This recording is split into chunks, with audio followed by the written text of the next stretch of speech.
Naisip mo na ba kung bakit masarap matulog sa gabi? Bukod sa pagod, kadalasan ay mas tahimik at mas kalmado ang paligid. Pero napansin mo ba na mas mahina ang hangin sa gabi kumpara sa araw? Hindi lang ito basta pakiramdam, may siyentipikong paliwanag kung bakit nangyayari ito. Ang misteryong ito ay may kinalaman sa kung paano umiikot ang ating planeta at kung paano ni-react ng ating kapaligiran ang init ng araw.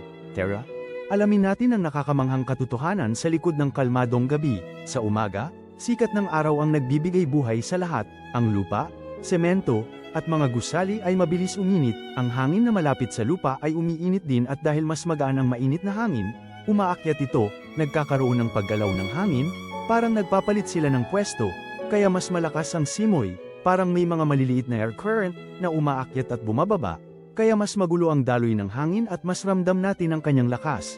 Kaya nga madalas, masarap magpatuyo ng damit sa araw, dahil malakas ang ihip ng hangin. Pagdating ng gabi, nagbabago ang lahat. Ang lupa ay mas mabilis lumamig kaysa sa dagat o karagatan, kaya ang hangin sa ibabaw ng lupa ay lumalamig din at bumababa, nagiging mas stable ang atmosfera, hindi na gaanong naghahalo ang hangin mula sa iba't ibang level. Mas kalmado ang galaw ng hangin dahil wala nang malakas na thermal convection na nagpapagalaw dito, kaya naman, tahimik ang paligid, at halos hindi mo maramdaman ang ihip ng hangin. Ito ang dahilan kung bakit masarap ang tulog sa gabi at bakit mas malamig ang simoy na dumadaan sa iyong bintana.